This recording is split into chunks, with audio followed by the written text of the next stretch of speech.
Director Brems, Here.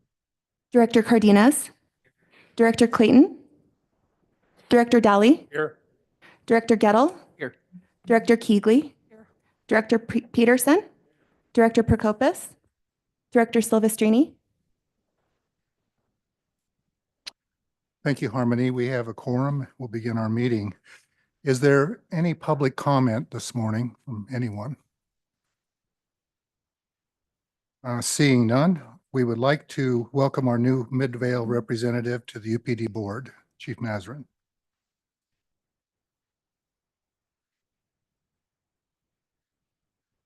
Thank you, Councilman Brems. So, there's been some changes on the board and changes over at Midvale. They recently put in a new mayor and last week a new council member. And so we're looking forward to working with those folks.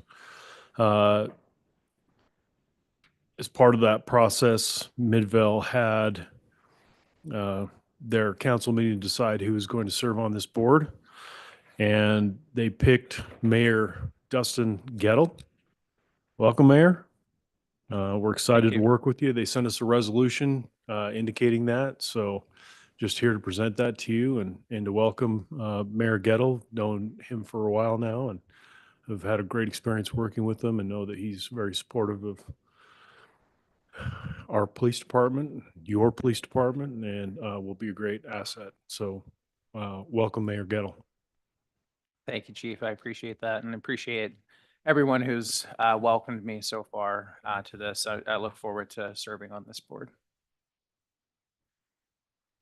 I think that's just information right here. There's no action required. Correct. Midvale chooses its representative. All of the documentation is in order. We have no role other than to say welcome, but thank you, and we gladly welcome you.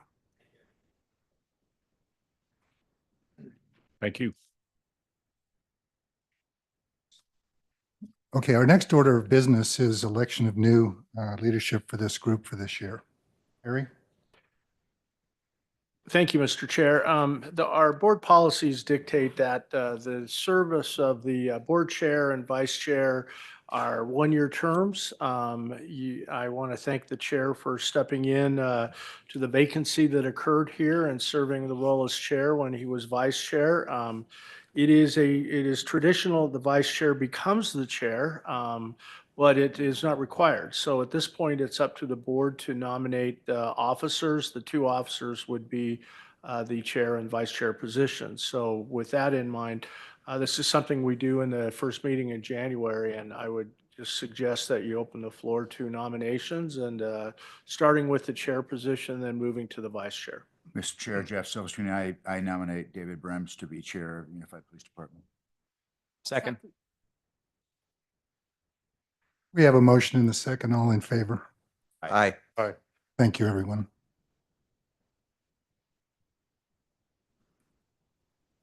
Congratulations. Time for a vice chair.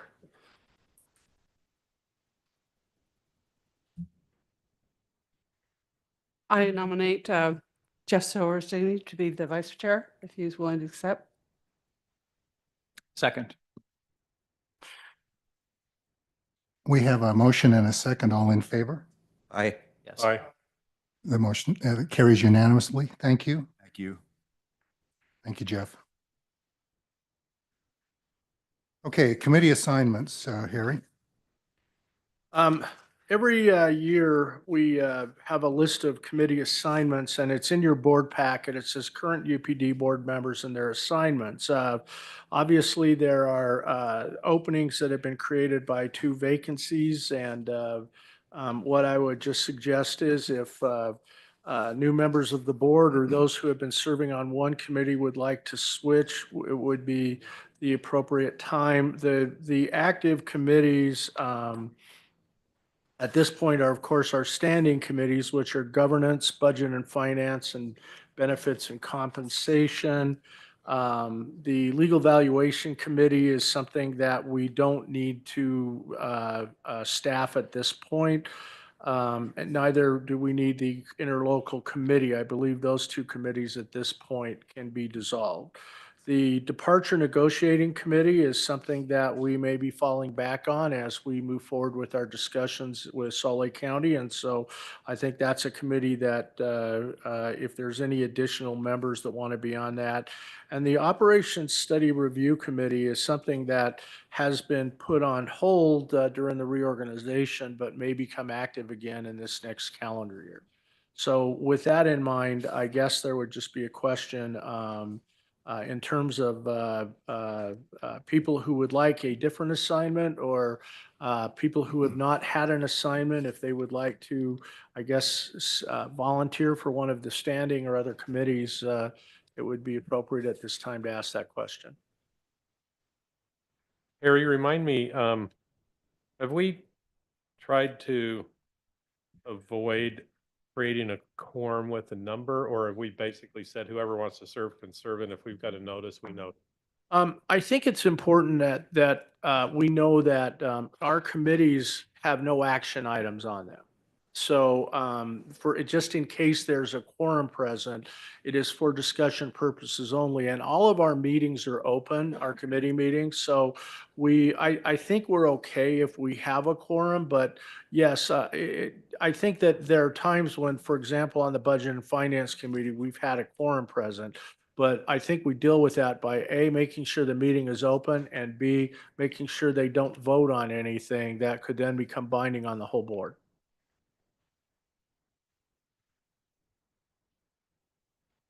I would love to serve on the Benefits and Compensation Committee if there's an opening for that. There is. Perfect. I mean, just to be clear, I think you can pretty much serve on whatever committee you want to serve on, right? I mean, there's no number limit. The meetings are noticed, so Yeah. there's no issue with the quorum. So if you want to be on it, You can be on it, and if you think it's time to come off, you can request to come off. Correct. Are there any other changes to the committee that we'd like to discuss? Your Honor, then I will move to approve the committees as they have been appointed with the addition of Mayor Gettle to Benefits and Comp. Second. Any discussion? All in favor? Aye. Thank you. Okay, our next item of business is a VOCA. Let's see, the next item of business is a request for the 2024 Annual Open Meetings and Public Meetings Act training, board member training certificates. Thank you, Mr. Chair. Utah law requires an annual training on Open and Public Meetings Act for all board members of an interlocal board. And almost all, if not all of you, already serve in capacities as board members of other governmental entities. So the training is something that you will likely be required to certify through the entity that appointed you. Nonetheless, we need to maintain records that you have received that annual training and are in compliance. So I would ask that and the training, by the way, can be done online at the auditor's office. Harmony has included a link to the auditor's office for that training. And we would request that you complete that training rather than take up a board meeting where I do it and repeat everything you probably will have heard from your own entities. Just simply, if you haven't received that training, I would ask by the next board meeting that you certify that either you have received it from your entity or that you take it online, and you'll receive a certificate from the auditor's office indicating you completed that training. In addition, there's a training that is not listed on here, but I want to make sure we're aware of any new board members, not those who have been on the board, but any new board members must also take a training from the auditor's office on special districts and essentially boards of for other than their cities or municipalities.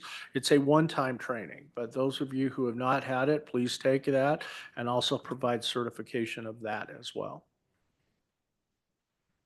Do Do you want us to provide you something in writing that we've completed the open meetings? Yes, we're supposed to maintain those records as that the board has received the annual training and all the board members have completed it. So We just send you or Harmony an email, something certifying to. I'm going to ask Harmony to be the keeper of those documents. And then if we need to ask somebody, I can call them and ask them to follow up. But yeah, if you would send them to Harmony, that would be perfect. She is the record keeper for the board. Thank you, Harry. Next item of business is a VOCA grant update. Amanda Watrous. So I talked to Amanda. Do we have our person here? Okay. I would request we skip that. The grant requires that one of the victim advocates come and speak before the board. So until she's online, we can't proceed with this matter. And hopefully we'll have that taken care of. And if by chance we get to near the end of the meeting and she's not on, we'll have to bump this to the February meeting. Thank you, Harry. Item number 8 is annual UPD ethics pledge and conflict of interest disclosure form. I've asked Chief Olson to address this. It is something required by law as well and UPD policy. And so together we've been working on revisions to this form for compliance with state law and for compliance with UPD policy. Chief? Yeah, so as a matter of course, annually, we go through this ethics pledge. It's pursuant to the Utah Public Officers and Employees Ethics Act under UCA 6716-1. So basically, everybody that works for UPD or is affiliated with UPD, even in a volunteer board capacity, is required to review and sign this form and disclose any conflicts of interest that you may have serving as a member of the UPD board with the UPD. So everyone's been provided that. I've already got a couple of them back. I know a couple of you've already done them. So if you could just fill those out, I'll collect them after the meeting. And then once we're done here, we'll push this out to every member of our office for signature, and we'll keep those on file. Any questions on that? Thank you, Chief Olson. Item number 9 is UPD update. Chief Mazrin.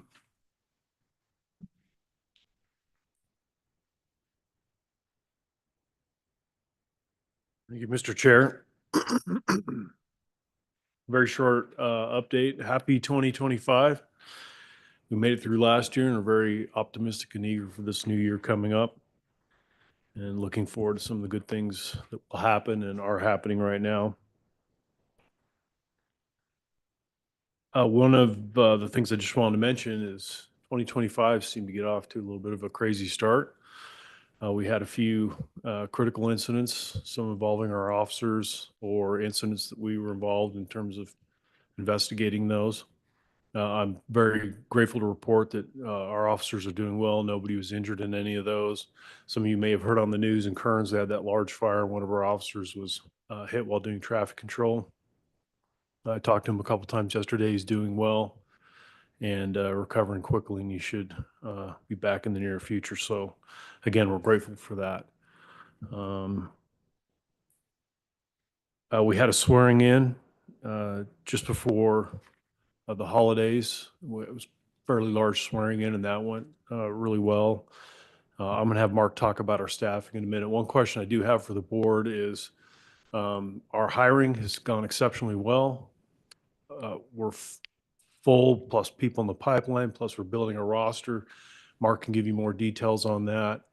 Now that we're kind of out of that period of time where we had those openings, do you still want a monthly update on those staffing or as needed, or maybe every other month?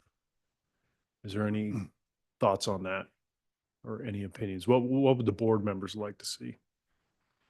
I would think as needed. I mean, knowing how short we were for quite a long stretch, knowing that there was mandatory overtime going on, but hearing that we're in a much better place right now, like unless we get below those levels, we need to know every month on the updates on that.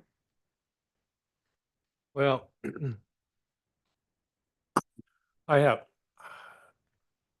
even though we're full, and I think that's great news. In fact, I spent quite a bit of time with the chief yesterday, just kind of going through, um, our precinct budget at the half year point. And though we're full, which I think is great news, and we're also getting, and I'm sure Chief Olson's going to cover this, we're getting people from the bottom up coming in, which I think is great. Um, the challenge is, at least for Holiday, and I'm sure it's the same for everybody else, is on paper we're full, but in our case we're 5 down because if we have somebody get injured, the slot's still full, but also the people that are coming in from the bottom up, in many cases, they're 10 months, 12 months, 14 months out before they actually hit the road, which puts us down in terms of how we're patrolling our city.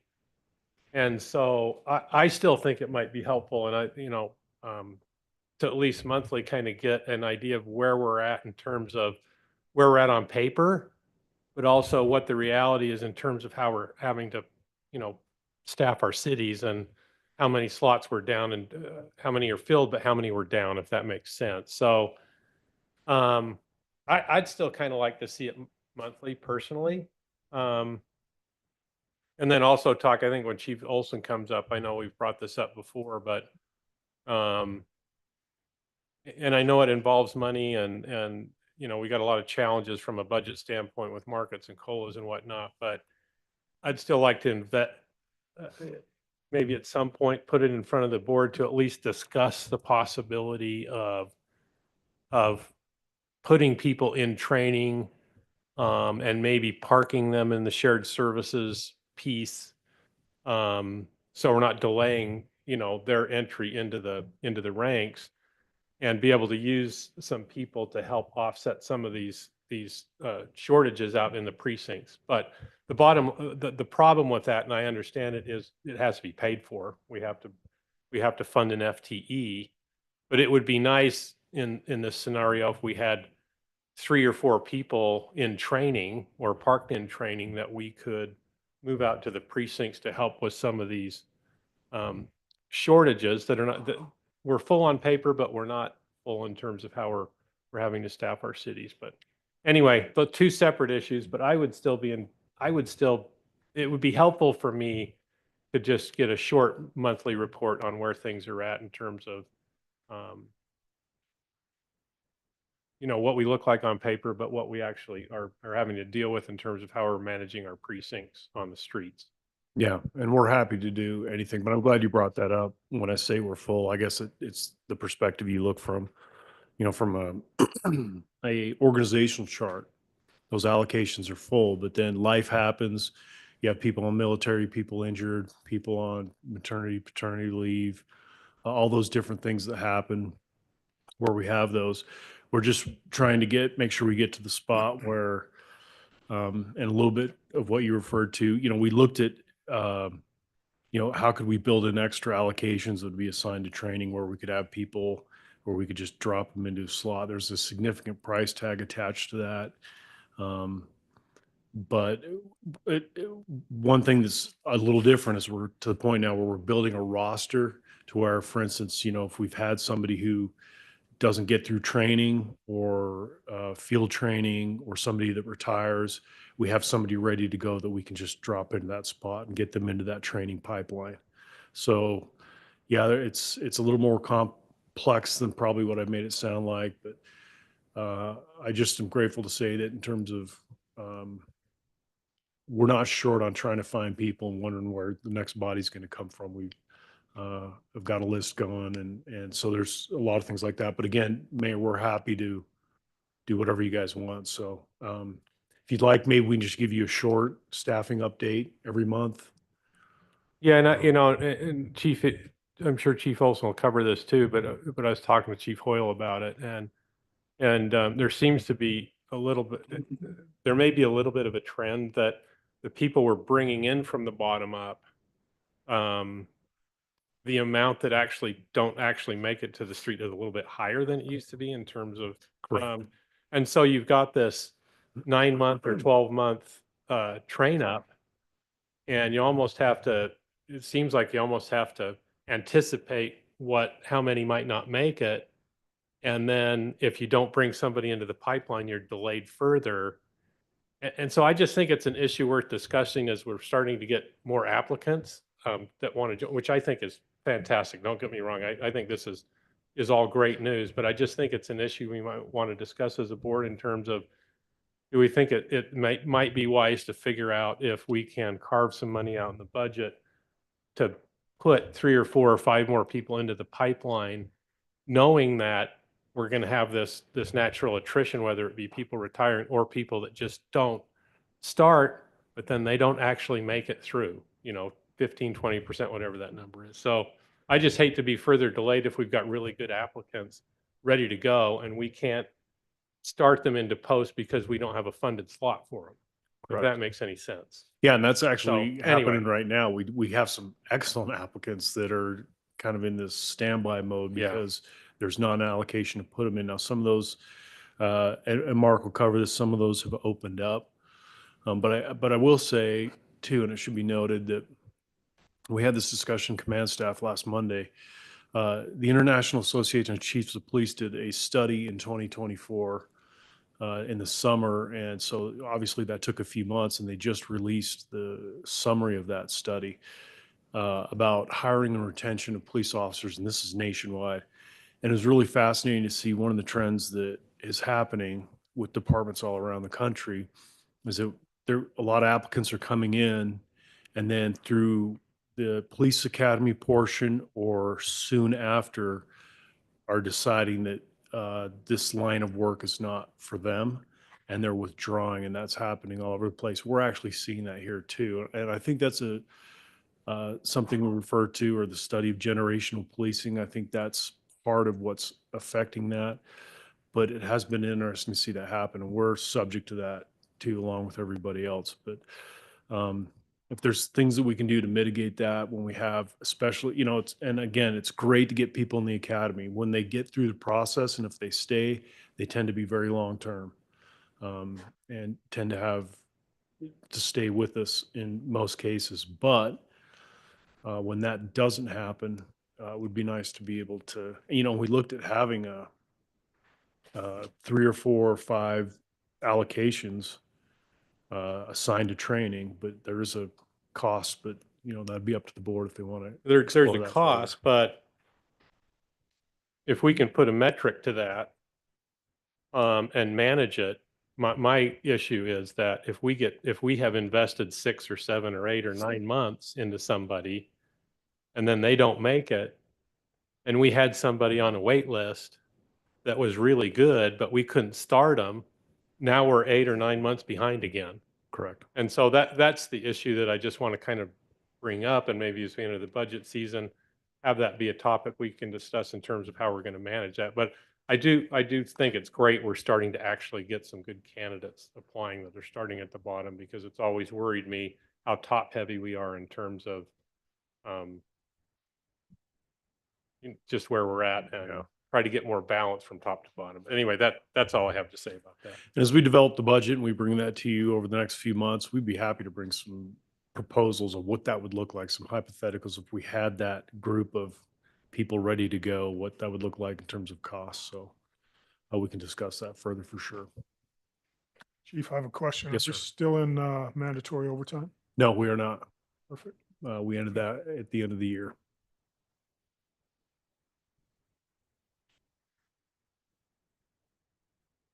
That is all I have for now, unless there's any questions for me before I turn it over to Chief Olson. Thank you. Thank you.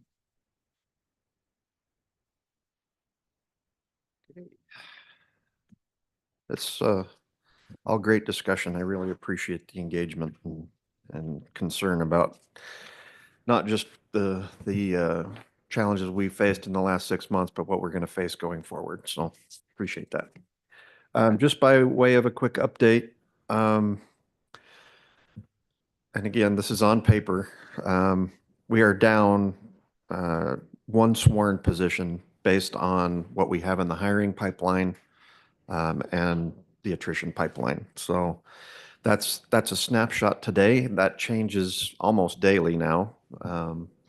For a minute, we were actually fully staffed. Now we're down one position after this week. So we have there's actually 4 candidates that will go to the academy in May. 3 of those still need to be encumbered on this sheet. Sorry, let me go back to our current openings so you can get a sense of where we're at. And I won't get too deep in the weeds here, but bottom line is we're just down the one allocation in the long run, and that changes rapidly. So in the pipeline, we have 21 entry-level applicants and 13 lateral applicants. The good thing about this is that it allows us the ability to create a roster now. So in essence, we can be a little more choosy than we have been. Instead of just hiring pretty much everything that comes to us, we can roster some folks and vet them a little closer to pick those most qualified candidates. Let's see. So the other thing I wanted to talk a little bit about, you can see that we have a couple of pending separations. Our violent crime sergeant is going to be retiring as of March 1st. And then one of our officers in Mill Creek has submitted his retirement as well, but not until April 15th. So those are pending, and we'll create a couple of additional openings when they occur. I'm going to jump down here to our UPD total time. And I created this sheet. This is URS total time. So it's a little different than time at UPD. It's time in the URS system. And I think it's a little more telling of where we actually are, to Mayor Dolly's point about those numbers that are eligible to retire today. There's 71 of those, which is about 30% of our overall staffing. That's higher than what I would like to see it. I'd like to see that right around 20%. And so hiring these folks, getting them through the academy, getting some younger, fresh faces at the bottom of the totem pole, if you will help us with that. And we will continue to work towards that. That's pretty much my update, unless you guys have any specific questions about where we are. Oh, okay. Thanks, Chief Olson. Thank you very much. Chief Mazuryn, acceptance of donations.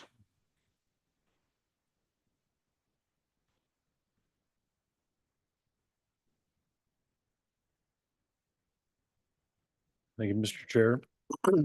You see in your packet from Jerry Garrett, we have a check for $100 and for Christmas celebration, so we appreciate that.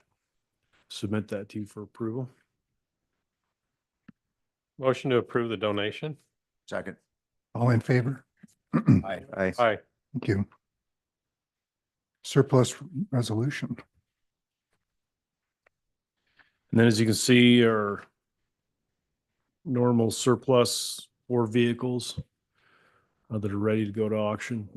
And again, like I always say, I appreciate the efforts of our fleet folks. They work very hard.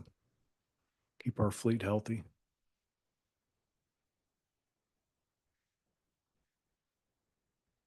Motion to approve. Mr. Chair, Jeff Sosuni, I move to approve the surplus resolution 25-01-01. It's the first resolution of the Second. year. Have a motion and a second. Any discussion? Vote, please. All in favor? Aye. Motion carries. Thank you. Thank you, Chief Mazuryn. Thank you. Next item is approval of the board meeting calendar for 2025.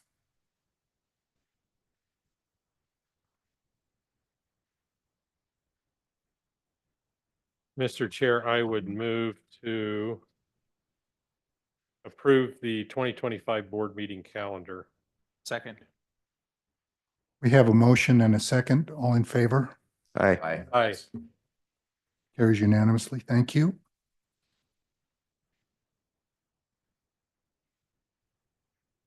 We have upcoming UPD board meetings. The Finance Committee meeting will be on Wednesday, February 12th, 9 a.m. here in Mill Creek. UPD board meeting, the next meeting will be Thursday, February 20th, at 9 a.m. in this room. Has everyone had an opportunity to take a look at the December 19th board meeting minutes, and can we get a motion for approval? Mr. Chair, Jeff Silverstein, I move to approve the minutes of December 19, 2024. Second. I have a motion and a second. All in favor? Aye. Aye. That's unanimous. Thank you. Is there any other business that anyone wishes to discuss today? Mr. Chair, I believe Claudia is now online, our victim advocate. So Thank maybe you. we can go back to that item number 8, I believe. 7.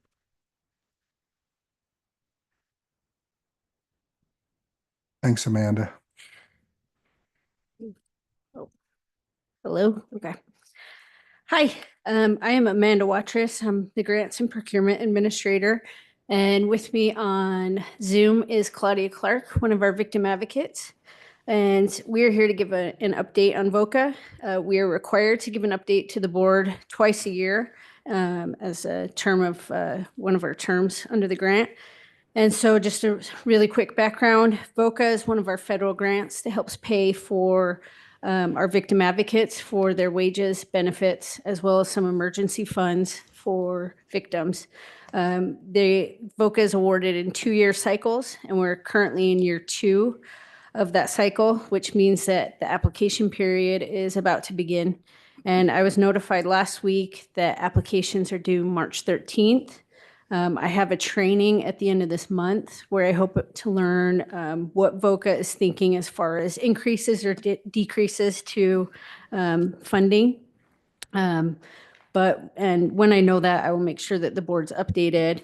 The past couple of cycles has either seen a decrease or we've remained flat. So I'm hoping for good news at the end of this month. And so with that in mind, I'll turn it over to Claudia, who will introduce herself and say a few words. Hello. Sorry I couldn't be there in person today, but just wanted to introduce myself. My name is Claudia Clark. I'm the victim advocate out in the Kearns precinct. I've been with Unified Police Department and with our department as a whole for the last 27 plus years. I've had the opportunity to work in most every precinct in all of our communities and have worked with, obviously, all of our advocates. We really appreciate the support that we get from the board for our program, for the work that we do in the communities. And I just wanted to say thank you so much for doing that. Thank you, Claudia. Does anyone have any questions? I don't have any questions, but do appreciate the great work they do for our precincts. Okay, thank you. Thank you, Claudia.